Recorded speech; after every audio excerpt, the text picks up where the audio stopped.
ഖുർആൻ ആസ്വാദനം 2-ാം അധ്യായം സൂറത്തുൽ ബഖറ 50-ാമത്തെ ആയത്ത്. وَإِذْ فَرَقْنَا بِكُمُ الْبَحْرَ فَأَنْجَيْنَاكُمْ وَأَغْرَقْنَا آلَ فِرْعَوْنَ وَأَنْتُمْ تَنْظُرُونَ. നിങ്ങൾക്കായി നാം കടൽ പിളർത്തിയതും അതുവഴി നിങ്ങളെ നാം രക്ഷപ്പെടുത്തിയതും നിങ്ങൾ കണ്ടുകൊണ്ടിരിക്കെ ഫറവോനിന്റെ ആളുകളെ നാം മുക്കിക്കൊന്നതുമായ സന്ദർഭവും. وَإِذْ فَرَقْنَا بِكُمُ الْبَحْرَ فَأَنْجَيْنَاكُمْ നൂനിനെ മറച്ചു പിടിച്ച് മണിച്ചുകൊണ്ട് ഓതുന്നു. وَأَغْرَقْنَا آلَ فِرْعَوْنَ. അഗ്റഖ്നാ എന്ന് നമുക്ക് നീട്ടാവുന്നതാണ്. ഫിർഔൻ തർഖീഖാണ്, റാന് ഫിർഔൻ എന്നാണ് പറയേണ്ടത്. വഅൻതും തൻദുറൂൻ. രണ്ട് സ്ഥലത്തും ആതും താദു, ഈ രണ്ട് സ്ഥലത്തും ഇഖ്ഫാ ചെയ്തുകൊണ്ട് നൂനിനെ മറച്ച് മണിച്ച് ഓതുക. ഇസ്രായേലിയരുടെ ചരിത്രത്തിലെ പ്രധാനപ്പെട്ട സംഭവങ്ങളിൽ 2-ാമത്തേതാണ് ഫറവോനിന്റെ പീഡനത്തിൽ നിന്ന് അവരെ അള്ളാഹു അത്ഭുതകരമായി രക്ഷപ്പെടുത്തിയ സംഭവം. ജൂതമതത്തിലെ കർമ്മങ്ങളിലധികവും ഭ്രമണം ചെയ്യുന്നത് ഈ സംഭവത്തിന് ചുറ്റുമാണ്. അവരുടെ പ്രധാനപ്പെട്ട ആഘോഷമായ പെസഹ ഫറവോനിന്റെ പീഡനത്തിൽ നിന്നുള്ള വിടുതലിനെ സ്മരിച്ചുകൊണ്ടുള്ളതാണ്. ജൂതമാസമായ ആബീബ് മാസത്തിന്റെ, പിന്നീട് ഈ മാസം നീസാൻ എന്ന് അറിയപ്പെട്ടു, 14-ാം തീയതി പെസഹ ആചരിക്കാൻ ദൈവം ഇസ്രായേല്യരോട് കൽപ്പിച്ചതായി ലേവ്യരുടെ പുസ്തകത്തിൽ കാണാം. 23-ാം അധ്യായം 5-ാം വചനം. 9 മഹാമാരികൾ നൽകിയിട്ടും ഇസ്രായേല്യരെ അടിമത്തത്തിൽ നിന്ന് സ്വതന്ത്രരാക്കി മോശയോടൊപ്പം വിട്ടയക്കാൻ ഫറോവാൻ സന്നദ്ധമായില്ലെന്നും അവസാനമായി ഈജിപ്തിലെ എല്ലാ ആദ്യജാതരെയും ദൈവം കൊന്നുകളഞ്ഞുവെന്നും അതിൽ നിന്ന് ഇസ്രായേല്യരെ ദൈവം ഒഴിവാക്കിയെന്നുമെല്ലാം പുറപ്പാട് പുസ്തകത്തിലുണ്ട് 12-ാം അധ്യായത്തിൽ. ആദ്യജാതരെ കൊല്ലുന്നതിൽ നിന്ന് ഇസ്രായേല്യരെ ദൈവം ഒഴിവാക്കി കടന്നുപോയതിൽ നിന്നാണ് ജൂതന്മാരുടെ പ്രധാനപ്പെട്ട ആഘോഷത്തിന് കടന്നുപോകൽ, പാസോവർ എന്നർത്ഥം വരുന്ന പെസഹ എന്ന പേരുണ്ടായത്. മക്കൾ മരിച്ചതുകൂടി കണ്ടപ്പോൾ ദൈവം ഇസ്രായേല്യരെയും കൂട്ടിപ്പോകാൻ മോശയെയും അഹരോനെയും അനുവദിച്ചുവെന്നും അങ്ങനെ പോകുമ്പോൾ വീണ്ടും ഫറോവോനിന് മനംമാറ്റമുണ്ടായി എന്നും അദ്ദേഹവും കൂട്ടരും ഇസ്രായേല്യരെ തിരിച്ചു പിടിക്കാനായി പിന്നിൽ ചെന്നുവെന്നും അപ്പോൾ അവർ സമുദ്രത്തിൽ മുങ്ങി മരിച്ചുവെന്നുമാണ് ബൈബിൾ പറയുന്നത്. ആ കഥ ബൈബിളിൽ നിന്ന് തന്നെ നാം വായിക്കുക. സിംഹാസനത്തിലിരുന്ന ഫറവോൻ മുതൽ കാരാഗൃഹത്തിൽ കഴിഞ്ഞിരുന്ന തടവുകാരൻ വരെ ഈജിപ്തിലുണ്ടായിരുന്ന എല്ലാവരുടെയും ആദ്യജാതരെ അർദ്ധരാത്രിയിൽ കർത്താവ് സംഹരിച്ചു. കന്നുകാലികളുടെ കടിഞ്ഞൂലുകളും കൊല്ലപ്പെട്ടു. ഫറവോനും അവന്റെ സേവകരും ഈജിപ്തുകാർ മുഴുവനും രാത്രിയിൽ ഉണർന്നു. ഈജിപ്തിൽ നിന്ന് വലിയ നിലവിളി ഉയർന്നു. കാരണം ഒരാളെങ്കിലും മരിക്കാത്തതായി ഒരു വീടും അവിടെ ഉണ്ടായിരുന്നില്ല. ഫറവോൻ രാത്രിയിൽ തന്നെ മോശയെയും അഹറോനെയും വിളിച്ചു പറഞ്ഞു, നിങ്ങൾ എന്റെ ജനത്തിന്റെ ഇടയിൽ നിന്ന് പോകുവിൻ. നിങ്ങളും ഇസ്രായേൽക്കാർ മുഴുവനും നിങ്ങൾ പറഞ്ഞതുപോലെ പോയി കർത്താവിനെ ആരാധിക്കുവിൻ. നിങ്ങൾ ആവശ്യപ്പെട്ടതുപോലെ നിങ്ങളുടെ ആടുമാടുകളെയും കൊണ്ടുപോകുവിൻ. എന്നെ അനുഗ്രഹിക്കുകയും ചെയ്യുവിൻ. കഴിവതും വേഗം രാജ്യത്തിന് പുറത്തു കടക്കാൻ ഈജിപ്തുകാർ ജനത്തെ നിർബന്ധിച്ചു. അവർ പറഞ്ഞു, ഞങ്ങൾ മരിച്ചുകൊണ്ടിരിക്കുകയാണ്. കുഴച്ച മാവ് പുളിക്കുന്നതിന് മുമ്പ് തന്നെ പാത്രത്തോടെ എടുത്തു ജനം തങ്ങളുടെ തോൾമുണ്ടിൽ പൊതിഞ്ഞു. മോശ പറഞ്ഞതുപോലെ ഇസ്രായേൽക്കാർ പ്രവർത്തിച്ചു. അവർ ഈജിപ്തുകാരോട് പൊന്നും വെള്ളിയും കൊണ്ടുള്ള ആഭരണങ്ങളും വസ്ത്രങ്ങളും ചോദിച്ചു. കർത്താവ് ഈജിപ്തുകാർക്ക് ഇസ്രായേൽക്കാരോട് ആദരം തോന്നിച്ചതിനാൽ അവർ ചോദിച്ചതൊക്കെ ഈജിപ്തുകാർ കൊടുത്തു. അങ്ങനെ അവർ ഈജിപ്തുകാരെ കൊള്ളയടിച്ചു. ഇസ്രായേൽക്കാർ റംസേസിൽ നിന്ന് സുക്കോത്തിലേക്ക് കാൽനടയായി യാത്ര തിരിച്ചു. അവർ സ്ത്രീകളെയും കുട്ടികളെയും കൂടാതെ ഏകദേശം 6 ലക്ഷം പുരുഷന്മാരുണ്ടായിരുന്നു. ഇതര വിഭാഗത്തിൽപ്പെട്ട വലിയൊരു ജനസമൂഹവും അവരോടൊപ്പം പുറപ്പെട്ടു. വളരെ ആടുകളും കന്നുകാലികളും അവരോടുകൂടെ ഉണ്ടായിരുന്നു. ഈജിപ്തിൽ നിന്ന് കൊണ്ടുപോകുന്ന മാവ് പുളിക്കാത്തതായിരുന്നതിനാൽ അവർ പുളിപ്പില്ലാത്ത അപ്പം ചുട്ടു. തിടുക്കത്തിൽ പുറത്താക്കപ്പെട്ടതിനാൽ യാത്രയ്ക്കായി ആഹാരമൊരുക്കാൻ അവർക്ക് സമയം ലഭിച്ചില്ല. ഇസ്രായേൽക്കാരുടെ ഈജിപ്തിലെ വാസകാലം 430 വർഷമായിരുന്നു. 430 വത്സരം പൂർത്തിയായ അന്നു തന്നെ കർത്താവിന്റെ ജനസമൂഹം മുഴുവൻ ഈജിപ്തിൽ നിന്ന് പുറപ്പെട്ടു. അവരെ ഈജിപ്തിൽ നിന്ന് പുറത്തു കൊണ്ടുവരാൻ വേണ്ടി കർത്താവ് ജാഗ്രതായി വർത്തിച്ച രാത്രിയാണത്. അക്കാരണത്താൽ തലമുറ തോറും ഇസ്രയേൽക്കാർ ഉറക്കമിളച്ചിരുന്ന് ആ രാത്രി കർത്താവിന്റെ ബഹുമാനാർത്ഥം ആചരിക്കണം. പുറപ്പാട് പുസ്തകം 12-ാം അധ്യായം 29 മുതൽ 42 വരെയുള്ള വചനങ്ങൾ. ഇസ്രയേൽക്കാർ പോയ വിവരം ഈജിപ്ത് രാജാവ് അറിഞ്ഞപ്പോൾ അവനും സേവകർക്കും അവരോടുണ്ടായിരുന്ന മനോഭാവം മാറി. അവർ പറഞ്ഞു, നാം എന്താണ് ചെയ്തത്? നമ്മുടെ അടിമകളായ ഇസ്രയേൽക്കാരെ വിട്ടയച്ചിരിക്കുന്നു. ഫറവോൻ തന്റെ രഥമൊരുക്കി സൈന്യങ്ങളെ സജ്ജമാക്കി.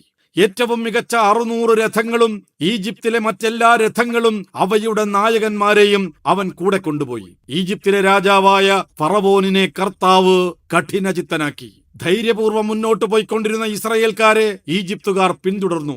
ഫറവോനിന്റെ തേരുകളും കുതിരകളും കുതിരപ്പടയാളികളും സൈന്യം മുഴുവനും കടൽ തീരത്ത് പിഹഹിറോത്തിന് അരികെ ബാൽസഫോന്റെ എതിർവശത്ത് പാളയമടിച്ച ഇസ്രയേൽക്കാരുടെ സമീപം എത്തിച്ചേർന്നു. ഫറവോൻ സമീപിച്ചുകൊണ്ടിരുന്നപ്പോൾ ഇസ്രയേൽ ജനം കണ്ണുകൾ ഉയർത്തി നോക്കി. തങ്ങളെ പിന്തുടരുന്ന ഈജിപ്തുകാരെ അവർ കണ്ടു. ഭയവിഹ്വലരായ ഇസ്രയേൽക്കാർ കർത്താവിനെ വിളിച്ചു പ്രാർത്ഥിച്ചു. അവർ മോശയോട് ചോദിച്ചു, ഈജിപ്തിൽ ശവക്കുഴികളില്ലാഞ്ഞിട്ടാണോ നീ ഞങ്ങളെ മരുഭൂമിയിൽ കിടന്നു മരിക്കാൻ കൂട്ടിക്കൊണ്ടുവന്നിരിക്കുന്നത്? നീ എന്താണ് ഞങ്ങളോട് ചെയ്തിരിക്കുന്നത്? ഈജിപ്തിൽ നിന്ന് എന്തിനാണ് ഞങ്ങളെ പുറത്തു കൊണ്ടുവന്നത്? ഞങ്ങളെ തനിയെ വിട്ടേക്കൂ. ഞങ്ങൾ ഈജിപ്തുകാർക്ക് വേല ചെയ്ത് കഴിഞ്ഞുകൊള്ളാമെന്ന് ഈജിപ്തിൽ വെച്ച് ഞങ്ങൾ നിന്നോട് പറഞ്ഞതല്ലേ? ഈജിപ്തുകാർക്ക് അടിമവേല ചെയ്യുകയായിരുന്നു മരുഭൂമിയിൽ കിടന്ന് മരിക്കുന്നതിനേക്കാൾ മെച്ചം. മോശ ജനത്തോട് പറഞ്ഞു, നിങ്ങൾ ഭയപ്പെടാതെ ഉറച്ചു നിൽക്കുവിൻ. നിങ്ങൾക്കു വേണ്ടി ഇന്ന് കർത്താവ് ചെയ്യാൻ പോകുന്ന രക്ഷാകൃത്യം നിങ്ങൾ കാണും. ഇന്നു കണ്ട ഈജിപ്തുകാരെ ഇനിമേൽ നിങ്ങൾ കാണുകയില്ല. കർത്താവ് നിങ്ങൾക്ക് വേണ്ടി യുദ്ധം ചെയ്തുകൊള്ളും. നിങ്ങൾ ശാന്തരായിരുന്നാൽ മതി. കർത്താവ് മോശയോട് പറഞ്ഞു, നീ എന്തിന് എന്നെ വിളിച്ചു കരയുന്നു? മുൻപോട്ടു പോകാൻ ഇസ്രയേൽക്കാരോട് പറയുക. നിന്റെ വടി കയ്യിലെടുത്ത് കടലിനു മീതെ നീട്ടി അതിനെ വിഭജിക്കുക. ഇസ്രയേൽക്കാർ കടലിനു നടുവേ വരണ്ട നിലത്തിലൂടെ കടന്നു പോകട്ടെ. ഞാൻ ഈജിപ്തുകാരെ കഠിനചിത്തരാക്കും. അവർ നിങ്ങളെ പിന്തുടരും. ഞാൻ ഫറവോയുടെയും അവന്റെ സൈന്യങ്ങളുടെയും തേരുകളുടെയും കുതിരപ്പടയാളികളുടെയും മേൽ മഹത്വം നേടും. ഫറവോയുടെയും അവന്റെ രഥങ്ങളുടെയും അശ്വസേനയുടെയും മേൽ ഞാൻ മഹത്വം വരിക്കുമ്പോൾ ഞാനാണ് കർത്താവെന്ന് ഈജിപ്തുകാർ മനസ്സിലാക്കും. ഇസ്രയേൽ ജനത്തിന്റെ മുമ്പേ പോയിക്കൊണ്ടിരുന്ന ദൈവദൂതൻ അവിടെ നിന്നു മാറി അവരുടെ പിൻപേ പോകാൻ തുടങ്ങി. മേഘസ്തംഭവും മുമ്പിൽ നിന്നു മാറി പിമ്പിൽ വന്നു നിന്നു. അത് ഈജിപ്തുകാരുടെയും ഇസ്രയേൽക്കാരുടെയും പാളയങ്ങൾക്കിടയിൽ വന്നു നിന്നു. മേഘം ഇരുട്ട് നിറഞ്ഞതായിരുന്നു. അതിനാൽ ഒരു കൂട്ടർക്ക് മറ്റവരെ സമീപിക്കാനാവാതെ രാത്രി കഴിഞ്ഞു. മോശ കടലിനു മീതെ കൈനീട്ടി. കർത്താവ് രാത്രി മുഴുവൻ ശക്തമായ ഒരു കിഴക്കൻ കാറ്റയച്ച് കടലിനെ പിറകോട്ടു മാറ്റി. കടൽ വരണ്ട ഭൂമിയാക്കി. വെള്ളം വിഭജിക്കപ്പെട്ടു. ഇസ്രയേൽക്കാർ കടലിനു നടുവേ ഉണങ്ങിയ മണ്ണിലൂടെ നടന്നു. അവരുടെ വലത്തും ഇടത്തും വെള്ളം മതിൽ പോലെ നിന്നു. ഈജിപ്തുകാർ ഫറവോയുടെ കുതിരകളും കുതിരപ്പടയാളികളും തേരുകളും എല്ലാം അവരെ പിന്തുടർന്ന് കടലിന്റെ നടുവിലേക്ക് നീങ്ങി. രാത്രിയുടെ അന്ത്യയാമത്തിൽ കർത്താവ് അഗ്നിയുടെയും മേഘത്തിന്റെയും സ്തംഭത്തിൽ നിന്ന് ഈജിപ്തുകാരുടെ സൈന്യത്തെ നോക്കി അവരെ പരിഭ്രാന്തരാക്കി. അവിടുന്ന് രഥചക്രങ്ങൾ തടസ്സപ്പെടുത്തി. തന്മൂലം ഗതി ദുഷ്കരമായി. അപ്പോൾ ഈജിപ്തുകാർ പറഞ്ഞു, ഇസ്രയേൽക്കാരിൽ നിന്ന് നമുക്കോടി രക്ഷപ്പെടാം. കർത്താവ് അവർക്കു വേണ്ടി ഈജിപ്തിനെതിരെ യുദ്ധം ചെയ്യുന്നു. അപ്പോൾ കർത്താവ് മോശയോട് പറഞ്ഞു, നിന്റെ കരം കടലിനു മീതെ നീട്ടുക. വെള്ളം മടങ്ങി വന്ന് ഈജിപ്തുകാരെയും അവരുടെ തേരുകളെയും കുതിരപ്പടയാളികളെയും മൂടട്ടെ. മോശ കടലിനു മീതെ കൈനീട്ടി. പ്രഭാതമായപ്പോഴേക്ക് കടൽ പൂർവ്വസ്ഥിതിയിലായി. ഈജിപ്തുകാർ പിന്തിരിഞ്ഞോടിയത് അതിനു മധ്യത്തിലേക്കാണ്. അങ്ങനെ കർത്താവ് ഈജിപ്തുകാരെ നടുക്കടലിൽ ആഴ്ത്തി.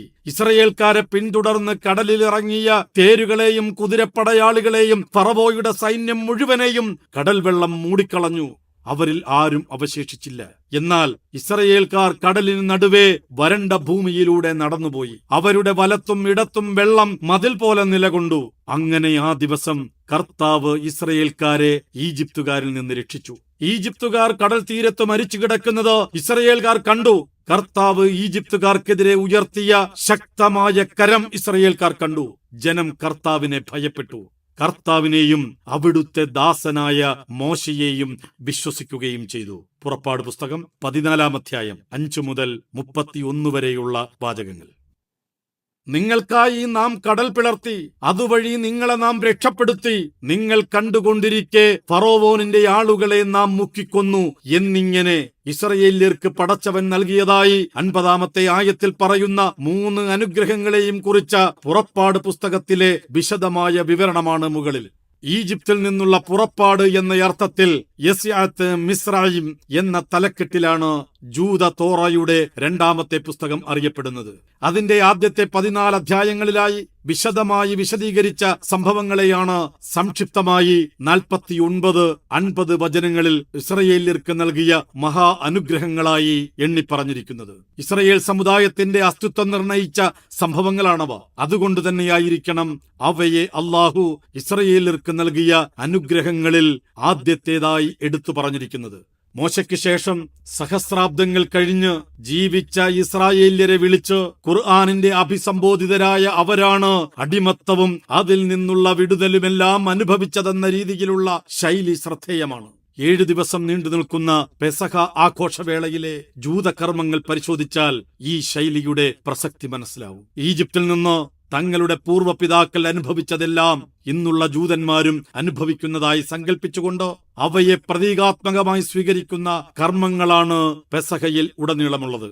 പെസഹയുടെ ഭക്ഷണം മുതൽ പ്രാർത്ഥനകൾ വരെ ഈജിപ്തിൽ ഇസ്രയേല്യർ അനുഭവിച്ച പീഡകളെയും അത്ഭുതകരമായി അവർ രക്ഷപ്പെട്ടതിന്റെയും അനുഭവങ്ങളെ ഉൾക്കൊള്ളിച്ചുകൊണ്ടുള്ളതാണ്. അയമോദകത്തിന്റെയോ അതില്ലെങ്കിൽ മറ്റു വല്ല പച്ചിലകളുടെയോ തണ്ട് ഉപ്പുവെള്ളത്തിൽ മുക്കി തിന്നുന്ന കർമ്മമായ കാർപ്പാസ് തങ്ങളുടെ പൂർവ്വപിതാക്കൾ അനുഭവിച്ച അടിമത്തത്തിന്റെ കയ്പുനീർ അനുഭവിക്കുക എന്ന ലക്ഷ്യത്തോടെയുള്ളതാണ്. ഫലങ്ങളും പരിപ്പുകളും ചേർത്തുണ്ടാക്കുന്ന ചുവന്ന നിറത്തിലുള്ള കറോസറ്റ് എന്ന മധുര പലഹാരം ഈജിപ്തിലെ അടിമത്തത്തിന് കീഴിൽ പീഡനങ്ങൾ സഹിച്ച് അവരുണ്ടാക്കിയ ചുവന്ന ഇഷ്ടികകളെ അനുസ്മരിച്ചുകൊണ്ടുള്ളതാണ്. പെസഹ വിഭവങ്ങളിൽ പ്രധാനപ്പെട്ട മാച്ചോ എന്ന പുളിപ്പിക്കാത്ത മാവ് കൊണ്ടുണ്ടാക്കുന്ന അപ്പം ഈജിപ്തിൽ നിന്നുള്ള യാത്രയിലുടനീളം ഇസ്രയേല്യർ കഴിച്ച അപ്പത്തിന്റെ തനിപ്പകർപ്പാണ്.